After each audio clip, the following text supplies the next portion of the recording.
Welcome to another episode. We're glad that you be joining us, as we always have, to our podcast of belonging, becoming beloved, as we just talk about the stories of what God is doing in the world. And so today's guest is we are welcoming Renda Brinson. I've messed up in the previous parts of introducing her, so this time we decided, why don't we just let her introduce herself? We're welcome to have you with us, Renda. Welcome, Renda. Sorry for not being able to put it all together the first time. Perhaps I need to write this down. That would be too hard. You would make too much work for you. I'm glad to be with you. I am Renda Brinson, and I'm a certified Christian educator, which is my biggest, most honored position to hold in the Presbyterian Church USA. I have been a Congregationalist up till a few years ago when I was part-time in a church and then went part-time being the director of the Resource Center at the Presbytery of Charlotte, which was housed at Union Presbyterian Seminary in Charlotte. And so mine is a joint position. We serve the churches, but we also serve the students. And we now are part of the Center for Excellence in Christian Education, which is one of the centers at Union. So that's Wow. who I am. See, I wouldn't have said that nearly as well. so, so, Renda, I think part of it is that tell us what a certified Christian educator is, because it's randomly placed throughout the PCUSA what a certified Christian educator is, and not like even in San Diego Presbytery, we don't have a certified Christian educator. So, yeah, educate us on what the certified Christian educator is and does. A certified Christian educator is certified through the TCUSA. We have to have certain standards. It is a master level program. Through the seminaries or other places you can get some classes outside and then transfer them. And that's a long process. But there are certain areas that we have to be trained in. They're lined out in the Book of Order, which some positions haven't had that. And then you go through what's called the Integrated Project Program. And that is you do a project and it takes about 6 months to do it. And then it is written up and you send it to the certification council and they have readers who read it and then they meet and decide if you have met all the requirements. And it's a fun process. It's changed over the last few years from an exam to a project. And I'm a certified, I'm an education advisor here in our Presbyterian. And now you can actually choose an advisor from outside your presbytery. So it's fun to watch students who have graduated and have their master's who then decide to go ahead and get certified and to go through that project with them. That's where I pick up was after the graduation and they do the project. And so they have a group that meets with them within their selection that helps them through that process. So it's a great process. So, what does a certified Christian educator, do? Are they what role do they play in the local congregations? Like you've been one for a number of years. So, what type of roles Yeah. do they play in a congregation? What don't we do? It's probably the easier question. I mean, it depends on what you are. I've always been a generalist, which meant that I went to churches who hired one education person. And in three of my four churches that I've served, I actually did youth ministry while I was doing Christian education, and it was always considered a part-time position. There were ways to get by with putting at the very top level of part-time hours, and then you don't have to have any benefits. So I've done youth ministry for several years. Then I've done children, adults. I love doing adults. Now it seems like they're more hungry for the word, so I still do some adult education in churches, and it's anything from confirmation to worship preparation to vacation Bible school, which is why everybody's pulling their hair out in June and July. It's all those programs and people think that you have quiet periods, but it's always should be something going on in the church and Christian education. And Sunday school is what they put with us, but that's just one facet of what you do. I mean, you do retreats, you go on ski trips, you sit with mothers who are crying because they're expecting a baby again and or they find out that it's twins and you sit with parents who are trying to figure out what's kind of going on with their children that they seem not to be responding to the church or or things like that. So it's interesting, and it's especially wonderful when you see the children bringing their parents to the church. I've had Yes. confirmation students who have become so committed that they've joined the confirmation class, and then they drag their parents to church, so to speak, and then they see the value of what it's doing for in their children's lives. A lot of times it's once you have a baby, you come back to the church, but that's Right. not happening as much as it used to. Yeah. There's a greater gap from the time you leave the church when you go to college till you may come back to the church with your children, because we're having children later. And so that gap, and then you come back and you're really kind of lost because the church is not what it used to be, especially in the education area. Yeah. There's fewer dollars. Renda, so forgive me if this is Mhm. too naive a question to ask. So in our polity, right, the minister of word and sacrament, we also call them the teaching elder. And for me, our Christian educator, they're really the teaching one. So tell me the subtlety or like the differences between Christian educator and the minister of word and sacrament. Because I'm still trying to understand how yeah, why did we even have those distinctions? A good question. And it's kind of, Shauna's probably smiling because it's going to be one of my soapboxes. For many years, educators tried to be ordained at the fourth office, which we would have called the teaching elder. Mm-hmm. If you go back to Calvin, that's more of the structure he had. And in the Southern church, the educator was a much more familiar person on church staffs. Mm-hmm. And so it had passed, I think it was 83. I'll have to get my year straight, and that may be wrong, but I think it's 83 when they had decided, yes, they could be ordained. But then we had the unification vote with this northern church, and it was not in the unification. And the office was not as well known in some of the most northern churches as it was below. So we have never been able to get that back in to the Book of Order where we could have been ordained as teaching elders. But we do spend more time one-on-one with children and with youth than most of the pastors do on staff.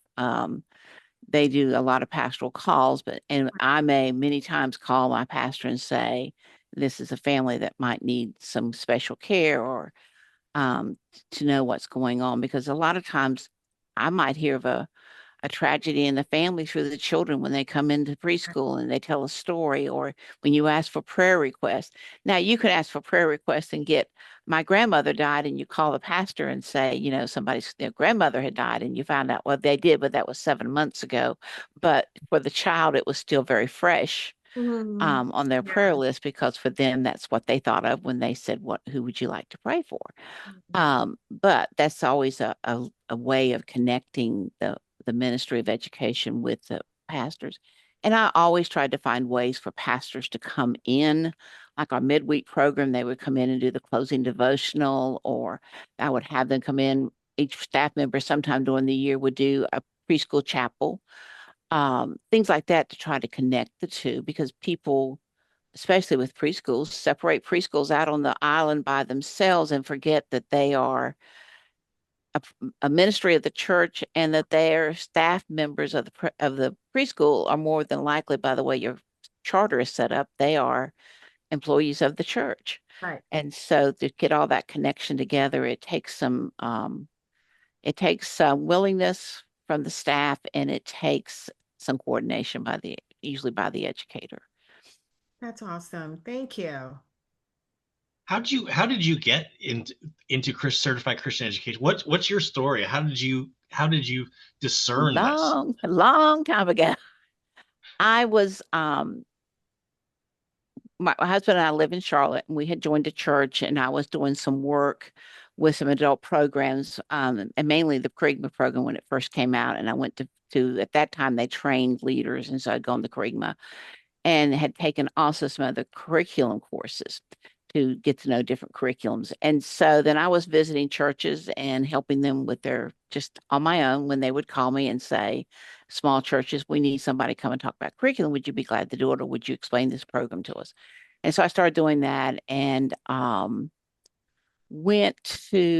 was on a CE program, and then my church, many years ago, Union Presbyterian came to Charlotte as kind of a test and did a couple courses. And I signed up for both of them, had two courses, and then they left for many years and came back finally. But I took those two courses and went to Montreat, and somebody at Montreat said, you ought to get certified. And I went, okay, let's see how we do that. And so at that point, there was a way I could do it with not by, because we didn't have a seminary close to us, but by taking my classes through the Presbyterian Church and through a college here that was Methodist, but I could take some of my human development and some of the courses there and transferred them. And so I did that. And then by, I guess I've been doing education a little over 7 years when I was certified.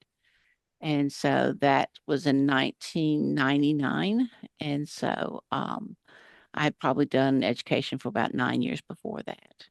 And through the certification process, while you're doing it all, you have to be employed also. You can't just decide you're going to do this and then I'll go get a job. You have to be employed.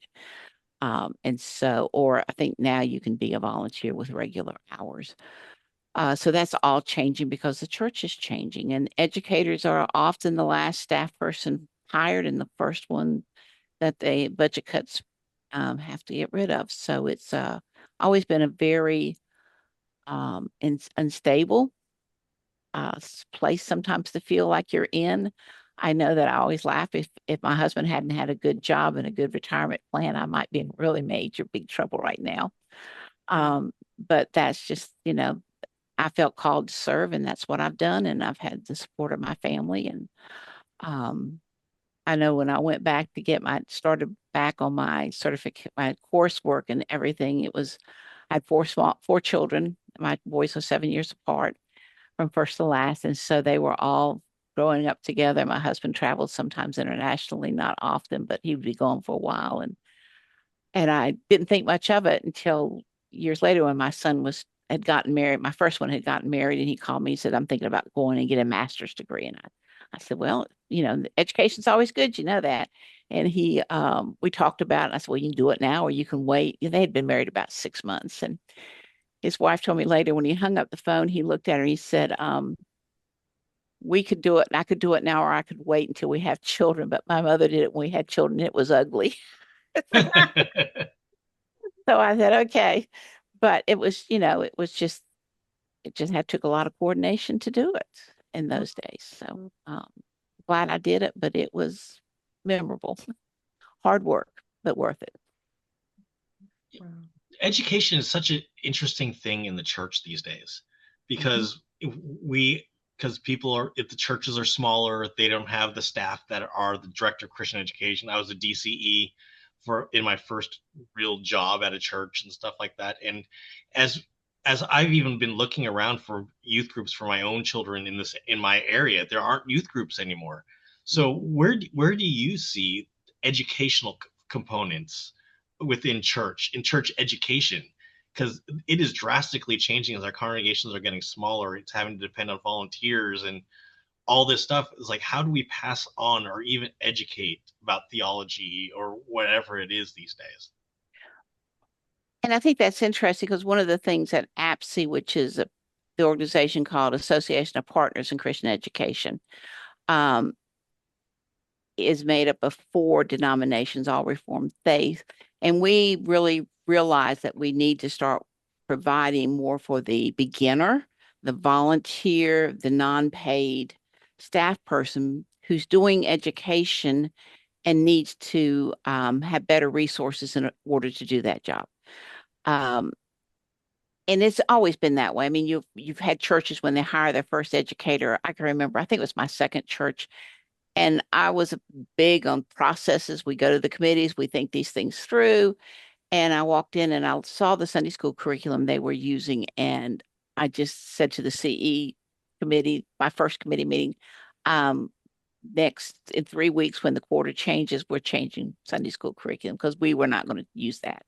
but it was easy to teach, and the pictures were so good in the curriculum that the kids never read. Exactly. Exactly. So, it's always been there, but now we're just really concerned about the small church, the churches without education, professional education. So we are working toward ways of providing more programming and levels of workshops and other things that will help the new person.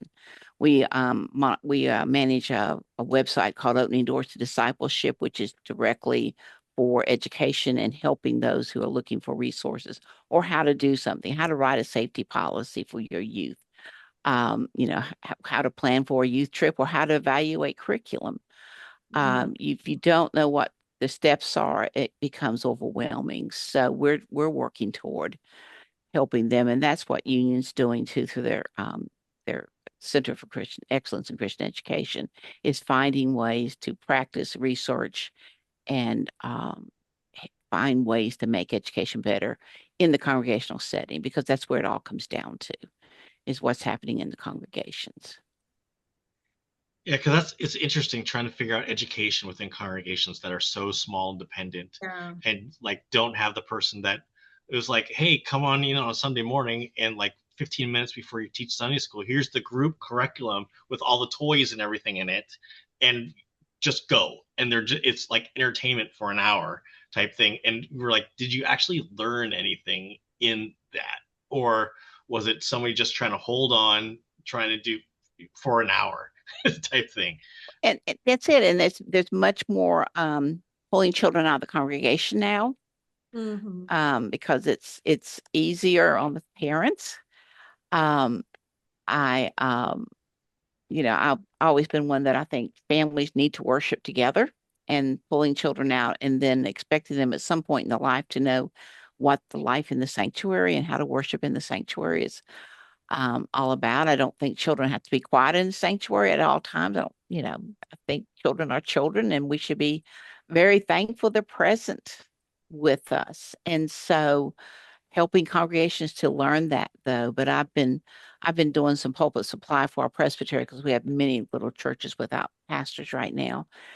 And one of the things that we're still doing well, I witnessed it last week. I was preaching at a small church about an hour and a half from Charlotte, and it was their senior Sunday.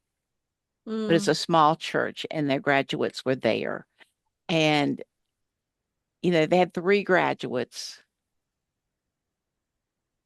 but the one that was there, they surrounded with love. They had him come up and speak. They spoke about him. At the end of the service, there was pictures and gifts and hugs, and I kept thinking, this is what it's all. This is what the church family's about. That they saw that young man grow up in their congregation, and they have a part in that. We say at baptism that you're going to be there to help this family. And if the family's not there, that's what we've got to do, is find out how to either get Christian education into the homes or get the families back into the church. And that's a big issue that I don't think anybody quite yet has the full the answer for yet, but we're working on it. Yeah. Still Well, looking. tell us a little bit, because we have focused some on the youth or the children. What are some of the work that you do with people who are in career, or young family or seniors? What's the roles of the Christian educators? The Christian educator has always been largely a program person, in that they develop programs within the church for all ages to bring people in. I think we're finding now that you have to do more outreach, and that started probably during the pandemic. When we went to Sunday school online. I still teach a hybrid class that I've been teaching for years, and we never went online until the pandemic. And now we stayed hybrid because I had people joining who were what we considered our homebound people, who, if we had stopped doing hybrid, they would not have had the class anymore. So we have to find ways to get into the homes to fit the schedule, which is, if you have children, the schedule is unreal. There's so many pulls on families and on their children, what they decide to do and prioritize. And what we consider perfect attendance may be that they come twice a month, every month. And that's perfect attendance for them because that's what their pattern is. Used to be, the Presbyterian Church gave out perfect attendance awards every year so that you would know who had perfect attendance I didn't know every that. Sunday. You Wow. didn't get sick, or I've heard people tell stories that they were in the hospital that they brought the Sunday school lesson to them so they wouldn't miss their perfect attendance. But that's just not gonna. That's not a reality today. Right. I mean, I would love for it to be. And it's hard. I had a youth parent who I knew very well. She's a school teacher too, called me one day, and I was at work and I was at a church where I was doing youth in Sunday school. And she goes, it had just hit her that her oldest one was going to be going to college. And she said to me, you have to make sure they know how to fight off the wrong calls, the wrong cults, the wrong churches, the wrong everything. And and I was just like, okay, come on. And you've got till the end of the year. And I said, okay, so she's going to be in Sunday school every Sunday and on every youth group for the year so that we have a chance to make sure that we've indoctrinated her in all the all the theology she needs to have. And she goes, well, she can't be there every week.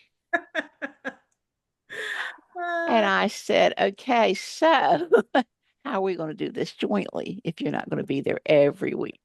But that's the fear they get is that maybe I didn't teach them everything.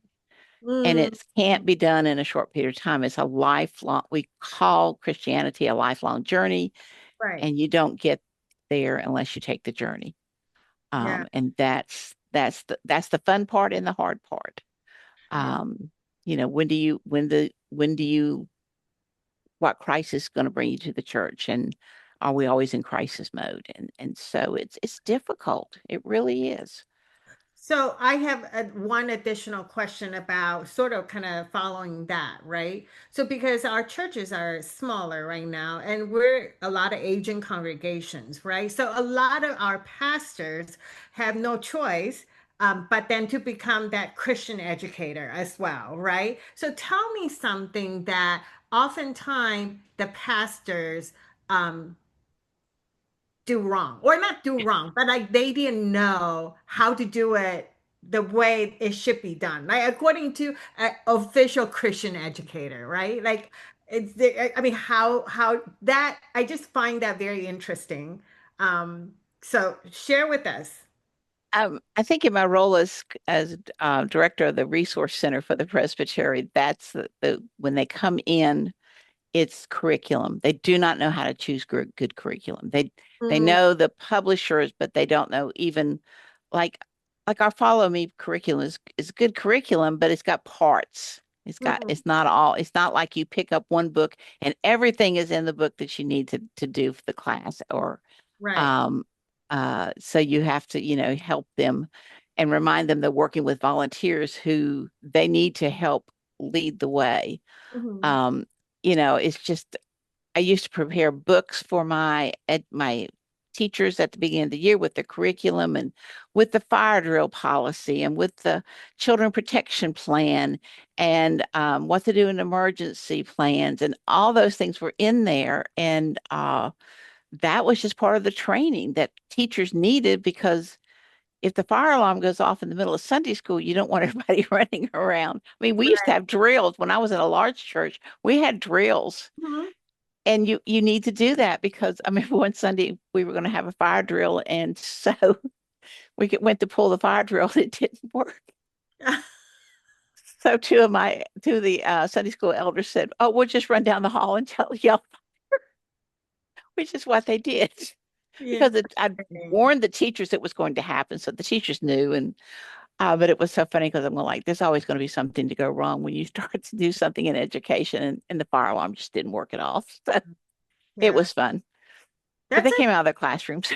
Yeah, that's a really great point because, and this also reminds me how, the way church goes is that it truly, we need to involve people that had different gift sets, right? And to kind Yes. of think like the pastors, oftentimes, especially in a smaller congregation, and God bless their hearts, but people kind of assume that our pastor is going to just problem solve everything from like, like toilet, that's stuck, or down to like everything, like the preschoolers, right? Need to be able to sing and dance with them.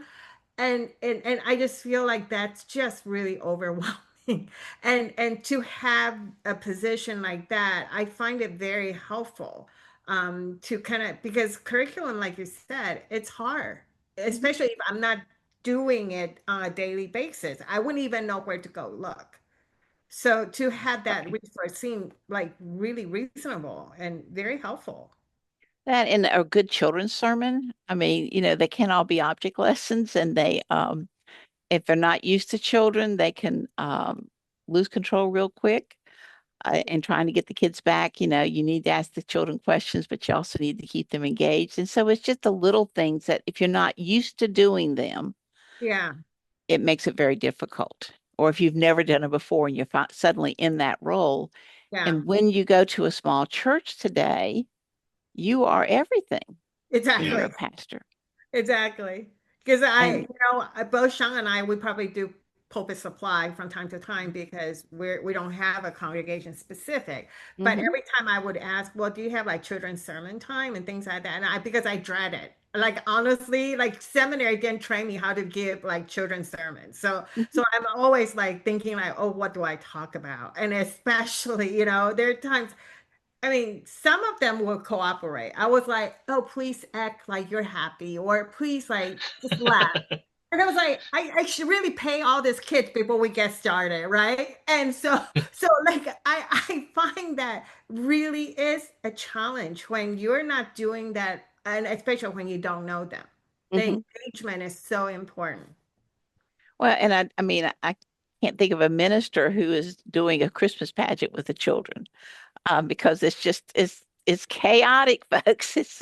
You just pray that it all turns out to be well and the end. But you've got a lot going on in Advent, and then if you have the tradition of the children's pageant, and it's just kind of overwhelming that you might have to do that also.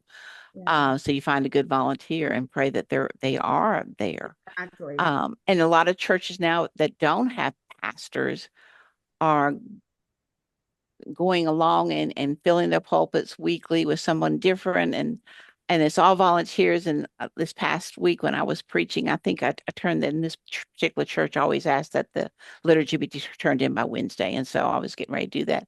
And after I turned it in, she wrote back and she said, "Did anybody tell you it was graduation Sunday?" And I'm going like, "Oh." And so I said, "Just keep the liturgy, but I'll work the seniors into the sermon somewhere," which I went back, and it was luckily a topic that I could work it in. But it's just like they're not they're not thinking church calendar. They don't understand the seasons of the year. And so I find myself as I preach that I do a teaching sermon that if it's about going into a new season, they will understand what the season is and Right. why we do things with why do we change colors on Yeah. the paraments, and do they change colors on the parament? So it's all those little elements the educators did that people just took for granted that we were doing it, Yeah. because it was all back in the background that we made sure that children learned about worship, that they learned what communion was.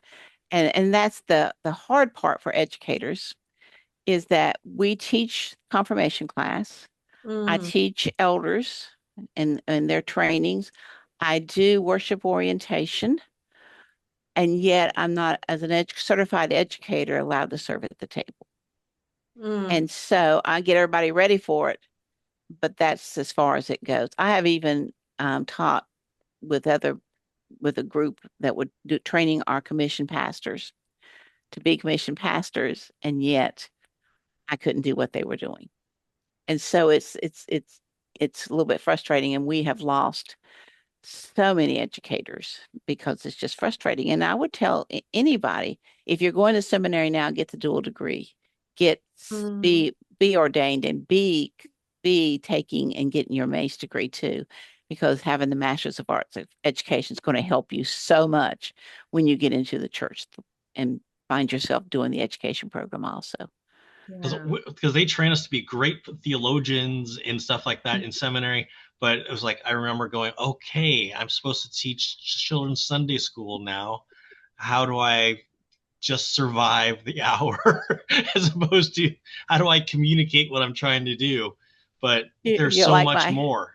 Yeah. Like my husband, when they divide up the 10 Commandments, when he was teaching, I think 4th grade, and he calls me one day, and I comes home from church, and I come home from my church, and he goes, "You're going to have to help me with a Sunday school lesson because I ended up with the thou shalt not commit adultery commandment, and I'm not really sure how to talk about that with 4th graders." That's funny. But you have the 10 Commandments includes it, so we have to talk about all the subjects, and it is hard to talk to elementary age children and preschoolers about certain topics, and so we skip them instead of discussing them, but they need to know some things. That's, churches used to do a much better job with sexuality education, the body image, and all that stuff, and that's kind of one of those programs that we've lost, but it was always one of the most meaningful to do with students because they were at the age when things were beginning to change in their bodies, or they were beginning to get interested in having girlfriends and, or boyfriends, and they're trying to figure out, who am I? Maybe they weren't even sure of their identity, but they need to think about their body image and that God created us as we are. And that's special. And if we skip that, then they have to get it sexually. I think we've lost our grounding. As you're talking more about that, I go, oh, we've lost our grounding, our theological grounding, by not having that Sunday school or the young, like my wife, she was Assemblies of God growing up. She was at church. She knows her Bible inside and out. I'm Presbyterian, so it doesn't mean I know my Bible inside out like I should compared to her. She's like, oh, that's this, that's that. I go, the grounding that we have has, as we've diminished in many different ways, the Christian education that's been taught in our churches, as how do we shape the next generation? I think we've lost some of that, of how we shaped and ingrained different things in their next generations, because we don't have the depth of Christian education that we once did. And that's true. And I used to do family retreats or congregational retreats, and people would say, "Oh, I just don't have time to go on a family retreat. We don't have time to do that." And I'm going like, probably why you should go on one. To mark that time off to be with your family and be together and think about your faith together. There's nothing like going to our place, of course, is Montreat, North Carolina. To go up to Montreat and spend a weekend with your family is just, it's just a special place, and it's a special atmosphere. And but again, you have to block the time out to put your faith work. When I did youth ministry and children's ministry, I always used verse Luke 2:52, which says that Christ grew physically, mentally, in relationship with his peers, and in relationship with God. And if we don't have all 4 legs on the stool, it's not going to be supporting us. And so I actually did a sermon one time and had one of my youth putting together a stool and trying to sit on it when it had 1 leg and 2 legs as we went through the message. And that visual that it won't hold up unless all 4 legs are there together. So we just, we've lost a lot of that, and it's going to be hard to get the momentum back up. But I really do believe that in a few more years, we're going to see the value of the role of educator again. We still have people going through the certification process. There's lots of them. I've had 2 of mine this past, they have just gone through the certification process, and that I was working with. And it's a wonder that when you stand up in the congregation and you explain to them what an educator is, because some of them don't know or don't remember. And that there's still people wanting to do the best. It's not because you're getting the big bucks, but you're wanting to be the best for your congregation and to serve God in the best way you can in the field of education. That's why people do certification. And it's a great calling. And we have not always lifted it up as much as I think the church as a whole should have. as we're talking, that the need is getting great. I'm like, oh, we have missed, in this conversation, even those last 45 minutes or whatever. I'm like, oh, that effect of us not having the Christian educators steers into the next generation of the depth of their theological underpinning, their faith, their foundations, and all this. And that's what steers us a little bit off, is that we're missing that. Yeah. And that's very true, and not recognizing the education that they have to go through to get to the level of certification, and to not recognize that they are trained and they do have value. And for those of us that's been in the church, I mean, I have been in presbytery committees, like this committee on ministry. I've been on leadership development. I've been on mission committees. I've been on the council. I'm back on COM and now. All those committees and all that experience that we have working with different areas of the church, on a presbytery level or in a synod level, is just comes with the job. And so, I mean, I was for a long time there, it was like you had to have a committee, you had to have a token educator on your committee. Some of them we didn't have voice and vote. We just came because they wanted us to be there. That has changed. There's good reasons for that to change. But but again, a certified educator also has to be a ruling elder to get voice and vote in the presbytery. Yeah. And I was lucky that I was ordained deacon and elder before I was started on the process. But 3 of the 4 churches I belonged to, that I served, would not let me be a member because I was staff and not. And pastors are members of the presbytery. And so I kept my membership at another church that I wasn't ever able to be at, but once in a while when I was there for something my children were doing. And yet I was to say, this is what a good church member is, and teach people what membership meant.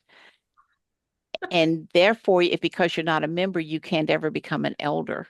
And I've gone to almost every session for many years that any educator was taking the process of being certified and saying, find a way for them to become a an elder, even if it means they fill a partial term or something like that, because then their gifts can be used in the presbytery level as well. Yes. And and then just excuse them when you talk about personnel issues. I mean, it's just one portion of the meeting to be asked to leave. It's just like we ask our pastors to leave when they talk about their pay raise. It's part of the process. And so that makes it very hard. So why is that? That's just another stumbling block in front of us to keep us from finding ways for the educator to be fully of service within the church. So that is very interesting. I'm glad you lift that up, because our one and only Christian educator also had to kind of gone through that process. And she was a spouse of a minister, yet herself is a Christian educator. And when it comes time because the presbytery wanted her to be the moderator of the presbytery, we suddenly like, oh, she's not a ruling elder. And so all that, I mean, it seems like that's also something that perhaps General Assembly can help us kind of look into, how to make it a little bit more inclusive, because I know there are a lot of gifts out there, but because the structure, we sort of there's the constraint put around us, and that's like, maybe we need to take a look at this again. And so, yeah. Well, I really, I have been educated today, for sure. okay. For sure. That's what Out of educators do. anything, you've educated us. Well, it's just there's so many gifted educators out there. Yeah. And they know polity, they know mission, they know Reformed theology, they know education, they know it. I mean, that's what they're trained in. And yet many times they come up with a roadblock of service, of ways they want to serve. Right. A lot of churches for a long time, when they were looking for whether they wanted an educator or an associate, you would read the job description for the associate pastor, and it read like a job description for an educator, but they wanted an associate. Yeah. Yeah. And so I would say to committees when I was on and in the presbytery, I would just say, well, look for either or and let the Spirit speak to you Yeah. what you really need. Because if you find a educator that really meets your needs, then you have to go back and reform a committee Exactly. because you have a different outcome than what you had thought. So, keep ourselves open-minded Yes. Yes. to the And that's leadership. so needed in our, especially for church today. Mhm. Yeah. Well, It's thank you, something Renda. well.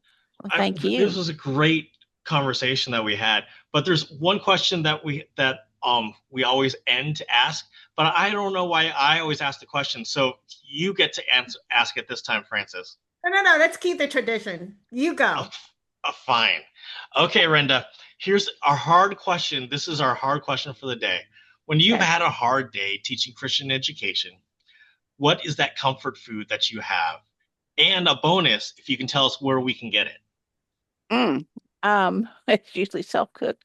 Then we're coming to your Come house. back home. Yes, right. We come to my house and we cook. Um, my comfort food. Oh my. Oh, I'll tell you where to go get it. My husband and I go to our Cedarwood Country Club, which is a small little golf course club, and they have the best grilled salmon in the Mm. world. Ooh. And that's a Friday night treat for us to go Is that get where that. you're going tonight then? No, It's we Friday. went there last Friday night. So no, tonight I've got the lasagna in the kitchen going, which is another very good comfort food. But yeah, good salmon. It was really good. Because Oh, we've had the whole gambit. We've had ethnic foods. We've had Mhm. um, lasagna, making lasagna with their spouse.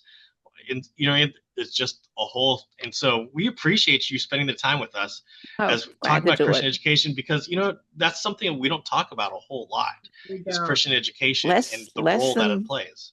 yeah, it's getting And less and so less. So we need to yeah, it isn't talk just about that it. simply that thing that just happens sometimes between services, but it's a vital part of who we are as the church. And as we pass things on to the next generation and fulfilling our baptismal vows to Yeah. raise that child.